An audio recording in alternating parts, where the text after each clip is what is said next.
এই মহিলা শুধু নোংরামি নষ্টামি করার জন্য সোশ্যাল মিডিয়াতে আছে, আমাকে ঢাল বানিয়ে ব্যবহার করে ভাইরাল হয়ে এখনো দেখেন নোংরামি নষ্টামি করতেছে। মানুষের কাছে সবার কাছে আমার একটাই আবেদন, লায়লার ইয়ার থেকে আমার ছেলেটাকে বাঁচান। ও আমার দিল হবে না ফাঁসি হবে গো। প্রিন্স মামুন শুধুমাত্র যে তার নিজের মামলাটা যে ডিফেন্স করবে, সে নিজের মামলাটা ডিফেন্স করার এবিলিটি তার নাই।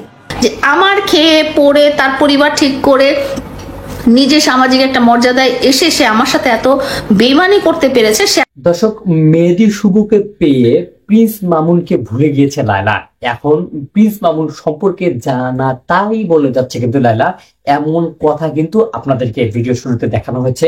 প্রিন্স মামুন এবং লায়লা যে সম্পর্কটার মধ্যে ছিল সেই সম্পর্কটা কিন্তু এখন বেরিয়ে এসেছে। এখন বেরিয়ে এসে এই যে মেহেদী শুভর সঙ্গে তার যে একটা সম্পর্ক, লুতুপুতু সম্পর্ক তৈরি হয়েছে, যে সম্পর্কটা আপনারা বেশ কিছুদিন ধরে দেখতেছেন, তারপর এখন আসলে লায়লা কি করতেছে, লায়লা প্রিন্স মামুন সম্পর্কে কি বলতেছে। বেশ কিছুদিন আগে কিন্তু আমি আপনাদেরকে সেই ভিডিও ফুটেজ গুলো দেখাবো, আপনারা এরপরে কিন্তু দেখতে পারবেন যে মামুন সম্পর্কে লায়লা কি বলছিল। মানে যত কিছু হোক না কেন সে প্রিন্স মামুনকে ছাড়বে না। এখন সেই প্রিন্স মামুন সম্পর্কেই লায়লা আসলে কি বলতেছে সেটাই কিন্তু আপনারা জানতে পারবেন এবং বুঝতে পারবেন। আর নতুন সময়ে মেহেদী শুভকে পেয়ে আসলে প্রিন্স মামুনকে ভুলে গেছে এমন কথা কিন্তু বলতেছে। আসলে দর্শক, আমি কোনো কথা বলবো না, সর্বপ্রথম আপনাদেরকে ভিডিও ফুটেজ দেখাবো। এই ভিডিও ফুটেজ গুলো দেখলে কিন্তু আপনারা বুঝতে পারবেন। তাই ভিডিওটি স্কিপ না করে সম্পূর্ণ ভিডিওটি দেখার চেষ্টা করবেন। সম্পূর্ণ ভিডিওটি দেখলে আপনারা নিজেরাই বুঝতে পারবেন। এই মহিলা শুধু নোংরামি নষ্টামি করার জন্য সোশ্যাল মিডিয়াতে আছে, আমাকে ঢাল বানিয়ে ব্যবহার করে ভাইরাল হয়ে এখনো দেখেন নোংরামি নষ্টামি করতেছে। ভাই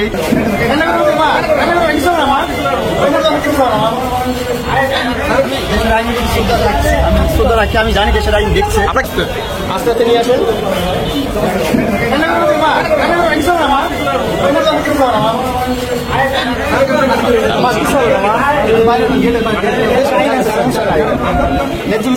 সমস্যা নাই, কানে করে তুমি কানে করে আও।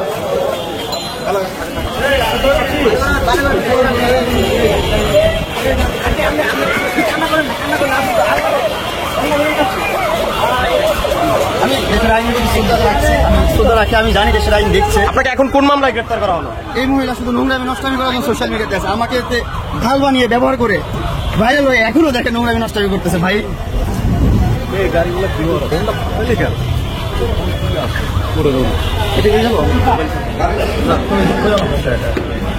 সোশ্যাল মিডিয়াতে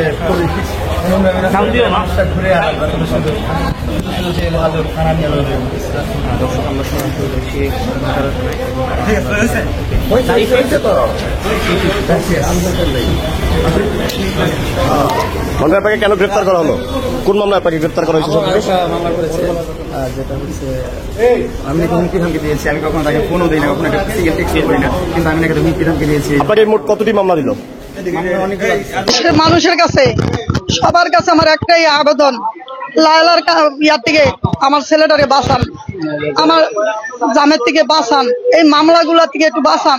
সবাই একটু সুদৃষ্টিতে দেখবেন। আমি মা হইয়া সবার কাছে আবেদন করতে আছি, সবাই একটু মামুনের একটু বাঁচান। আর ওই ছেলে মেয়েরা, আমি যখন ওই মিডিয়াতে আসি তখনই আমি সবাইকে বলছি মামুন আমার সৎ ছেলে, আর ওগুলো সব আমার আপন ছেলে। কেন বলছি? মামুন আমার পাশে থাকে, আর আমার ছেলেরা পাশে থাকে, আমার ছেলেরা বাংলাদেশে থাকে, বিভিন্ন জায়গায় থাকে। আমি সবার জন্য দোয়া করি যাতে আমার ছেলেরা ভালো থাকে, সুস্থ থাকে। এই জন্য আমার ছেলেরা আমার অনেক যথেষ্ট ভালোবাসে। ওই যথেষ্ট ভালোবাসাটা এইবার দেখতে চাই সবার কাছ থেকে। আমি দেখতে চাইনি, মা তোমাদের কাছে জানাইলাম। আর সব ছেলে মেয়েদেরকে জন্য আমি দোয়া করি আমার ছেলেরা মেয়েরা যাতে ভালো থাকে, সুস্থ থাকে। আসসালামু আলাইকুম, ভালো থেকো বাবা তোমরা।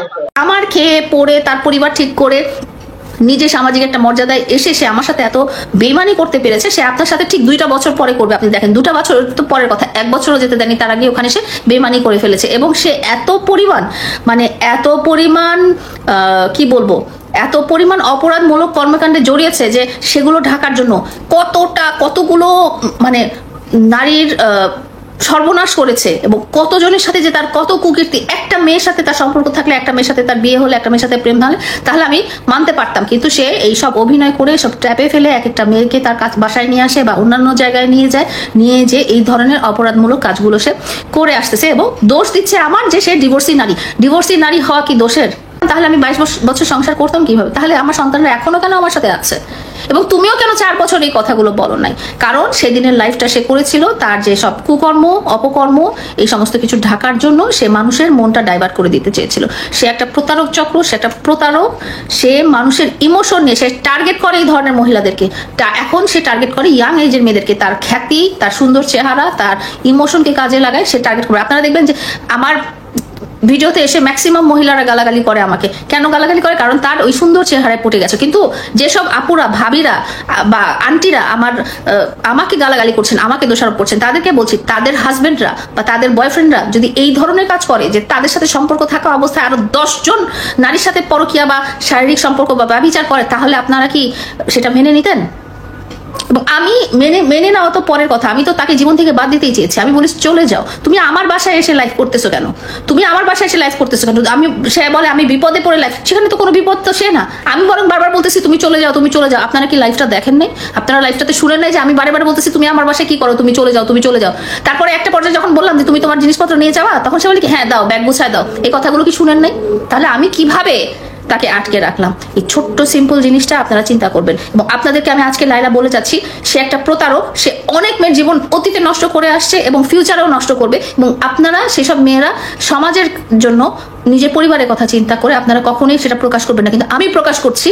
এবং আপনারা দেখবেন ঠিক কিছুদিন পরে, আরো 1 বছর বা আরো 2 বছর পরে আরেকজনেরও জীবন নষ্ট করবে সে, অনেক মানুষের জীবন নষ্ট করবে। যে এটা তার প্রফেশন, এটা তার পারিবারিক প্রফেশন। তারা পারিবারিক ভাবে প্রতারক চক্র, তারা ট্র্যাপ করে করে মানুষকে টার্গেট করে করে মানুষের কাছ থেকে সবকিছু চিনিয়ে নেয়।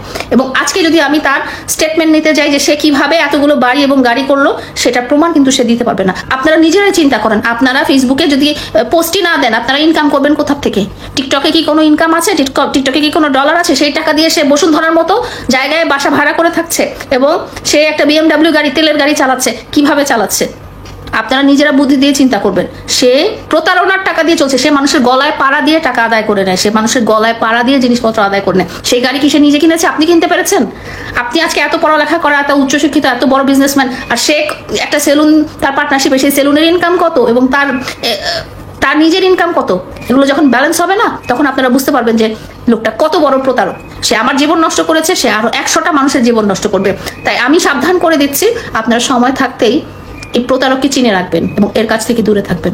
প্রিন্স মামুন শুধুমাত্র যে তার নিজের মামলাটা যে ডিফেন্স করবে, সে নিজের মামলাটা ডিফেন্স করার এবিলিটি তার নাই। সেই এবিলিটি তার নাই। আমার তাকে সাপোর্ট দিতে হয়, আমার তাকে আইনি সাপোর্ট দিতে হয় এক প্রকার বিনামূল্যে। সো আমি তার জন্য আবার মামলা করব, আবার মামলা ফাইল করতে তো খরচ হয়, সেটা তো সবার সেই এবিলিটি থাকে না। শোনেন, আপনারা সোশ্যাল মিডিয়ায় যেটা দেখছেন, প্রত্যেকটা মানুষের সোশ্যাল মিডিয়া লাইফ এবং বাস্তব জীবনের মধ্যে অনেক পার্থক্য আছে।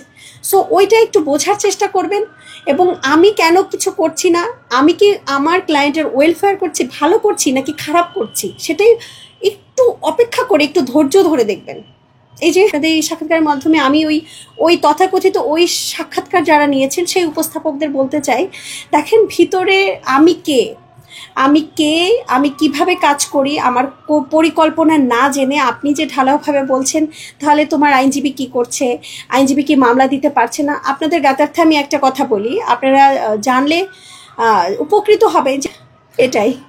তো দর্শক, এতক্ষণ থেকে আপনাদেরকে যে সমস্ত প্রতিবেদন দেখানো হলো, যে সমস্ত ইন্টারভিউ আপনাদেরকে দেখানো হলো প্রিন্স মামুন এবং লাইলা সম্পর্কে, এগুলো দেখার পর আসলে আপনাদের মন্তব্য কি, অবশ্যই কিন্তু আপনাদের মন্তব্যগুলো জানাবেন।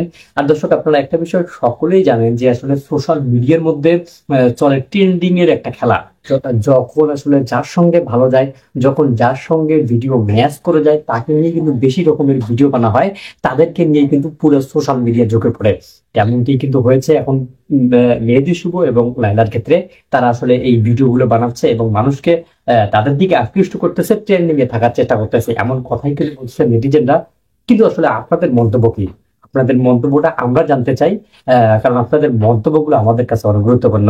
তো দর্শক, অবশ্যই কিন্তু আপনারা এই বিষয়গুলো নিয়ে আপনাদের মতামত জানিয়ে যাবেন আমাদের ভিডিও কমেন্ট বক্সে। ভিডিওটি ছিল এতটুকুই। আবার দেখা হবে নতুন কোনো ভিডিওতে, নতুন কোনো টপিক নিয়ে। ততদিন পর্যন্ত ভালো থাকুন, সুস্থ থাকুন। আল্লাহ হাফেজ।